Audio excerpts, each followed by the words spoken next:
everybody, welcome to Jacob's Quest, and tonight I just got back from watching the brand new horror movie Longlegs. This one has been much anticipated, with its trailers and teasers being very vague and mysterious and not giving away much of anything about what the plot actually is to this movie. And I have thoughts. I have several thoughts. So first, non-spoiler stuff. So let's get that out of the way. Non-spoilers here. I really enjoyed the movie. It had a wonderful way of building up tension throughout the entire thing. And like some people might have surmised through the trailers, so you know what little we get, it definitely does have a Silence of the Lambs, almost like a Seven type feel to it for a majority of the movie.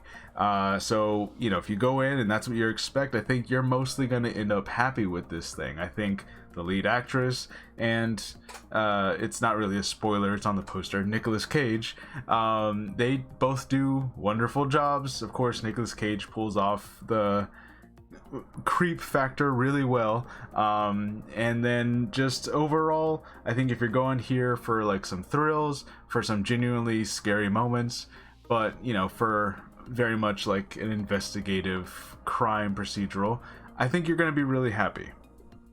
But I have other thoughts. I think there are some things that happen around the, you know, when we get to the third act. I don't know if you want to call it a twist, but sort of a twist happens. And it kind of reframes the entire story. And that might affect some people's enjoyment. It kind of left me with some conflicted feelings. So we're going to get into that in the spoiler section over here. So just know that right now. I still had a great time. I really enjoyed it, but I think there's a controversial move in the third act that might turn some people off. You know, they might have been really enjoying it, and then a thing happens and you might be like, oh, okay. So we're gonna get into that. Here's the spoilers. Okay, spoiler section. Okay, so Longlegs, it is the story of an FBI agent, very much like Clarice in Silence of the Lambs. She's investigating this, decades-long cold case. The FBI's been investigating, and it's really set up so well for a mystery to where, like, I don't know, I was, like, so invested in trying to figure out how they're gonna explain this. Because basically what's been happening is that many different families over the course of the last, like, 3 decades, it's always instances of the husband killing the members of their own families and then killing themselves, and then left behind is a note, and the note always has like your zodiac cryptic symbols and stuff that the FBI has been trying to crack, and all the notes are written by the same person. So whoever this person is, Longlegs, there's no DNA of them or even like evidence that they broke into the house and did this. It's always very clear that, like, okay, no, the husbands are the ones doing this, but somehow this Longlegs person is behind it. So the whole movie you're thinking, how is this person convincing the husbands of these families to kill everybody? What could possibly make all these different people do that? And you slowly start to put together that there's some sort of satanic like connection here with the days that these killings are happening, and they're like the the shape that they're making when you mark them down all on a calendar, it makes like this satanic symbol. And you know, and our lead here, and this was like our first big surprise, happens kind of immediately. Our lead seems to have at least some vaguely, but I would say still grounded psychic notions, at least. You know, she has like a very, you know, second level intuition, because she, at the very beginning, they're on a completely separate case and they're trying to investigate inside this neighborhood. They're looking for whatever killer at the time, and she turns around and she stares at this house, and then she's like, that's the house, they're in there. And they're like, well, how do you know that? And she's like, I don't know, I just have like a feeling. And they did like this test where she has to guess a bunch of numbers, and she passed that test by, you know, a pretty high ratio. So she has like a vaguely psychic type thing, but they don't make it like cartoony, you know, they make it very grounded. She just gets like a feeling every once in a while, or she sees like flashes of images, and you're like, okay, that's just part of it, right? Like nothing too much. And here's where we really kind of get off the rails here. So they're doing the whole investigation, and you slowly start to figure out that, like, okay, so somehow our main character has a connection to this Longlegs crime spree, and turns out that she was also visited when she was a kid, and there's, you know, trying to understand like what the actual like scheme here was of Nicolas Cage's killer here, where like he'd visit these girls, and then they'd have to be, you know, their birthday would have to be during a certain time within 6 days of each other in order to create this like shape, this like pentagram type shape with their birthdays or something. Anyways, she was one of the people who was visited as a kid, but she doesn't have any memories of this.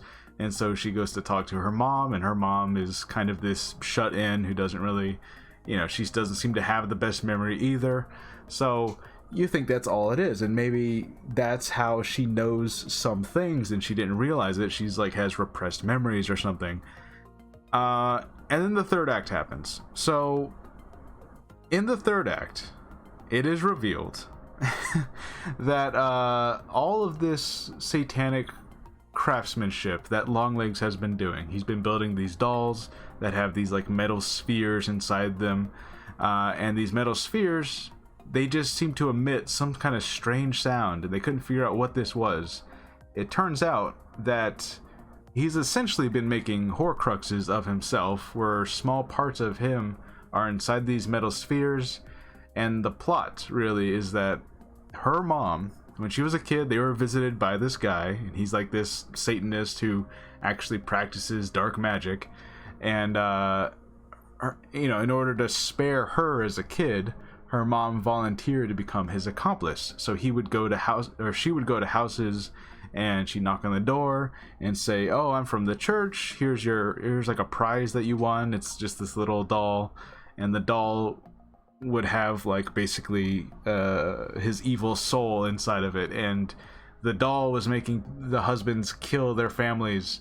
And this is really, for me, where I'm kind of struggling, because it doesn't come off as goofy, you know, like I'm making it sound a lot goofier than it is. So they maintain like, okay, this is still like really freaky stuff that's happening. But I guess my main thing would be the whole first half of the movie. I'm sitting here trying to like follow the clues, follow the investigation, trying to figure out how something like this would be possible. Like, how do you convince all these fathers of families to do this kind of stuff? And then for the answer to just be magic, you know, for it to not be something solvable, it's not something that you can put all the clues together that we've seen so far and like put it all together. It's like, it's just magic. Like how does it work? Magic. Why does it have to magic? How do you make the little silver metal magic? Like, and that's the answer.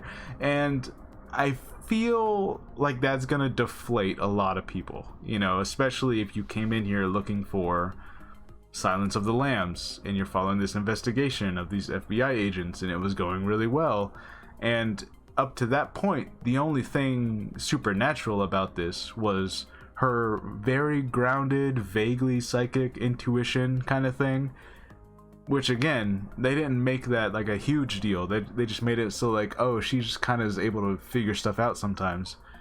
But now it just turns full like, oh no, we're dealing with like Satan magic power here. And they don't even like fully explain it. Like, I still have questions now. I gotta like sit down and like rethink about everything that happened in the movie, but I do feel like that does take away from a lot of the investigative part of the narrative that we were watching, when it's just like, why were they doing this? How were they doing this? Like, what was devil magic? So I'm like, oh, okay, all right, I guess. And basically, yeah, that's the movie, and it does end in a really dark way, and it ends like, okay, you still kind of delivered on that you know, David Fincher 7 type of ending where it's like, oh, that was real dark and messed up. That sucks that happened because you like these characters. But yeah, I can't say that I was entirely satisfied that instead of having like a real world, like logical way for this evil thing that be happening, it was just magic. And I'm like, oh dang, that's okay, that was a choice. It was a choice. So in any case, it was still a very suspenseful movie, and I still really enjoyed it, and I can see myself watching it again. And now that I know like the answers on a second viewing, I might notice some things that I didn't notice the first time. But as far as, you know, following an investigation and figuring out what the answers are, I can't say that it fully satisfied me in that way, because it's just such a throwaway, like, we don't have to explain anything, because that's like the main thing about magic, is that you can't explain it really, you know. It just kind of is. So I don't know. Anyways, those are my spoiler thoughts about Longlegs. Everyone gave a great performance. The vibe is really cool. You know, it definitely reminds you of those other movies, but it does sort of change genres in the third act, and I just don't think everyone's going to be down with that. I think some people are going to walk out of this going like, really? That's that's what the answer was? The whole movie just magic? Okay.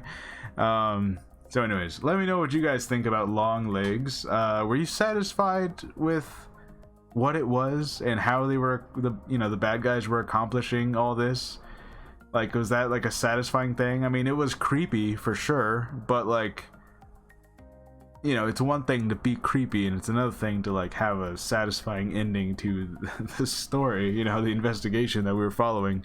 Can you imagine if, and I made this comparison on the drive home, it reminded me of, if you take Silence of the Lambs and you take the metaphor that that Buffalo Bill is trying to transform like a butterfly or like a moth, right? You take that metaphor, but then at the very end of the movie, it turns out he was in the process of literally transforming in like a butterfly. Like he actually was making a cocoon and everything. Like it wasn't like metaphorical anymore. It was like, oh no, literally, like he's like a bug man. Oh, okay, interesting.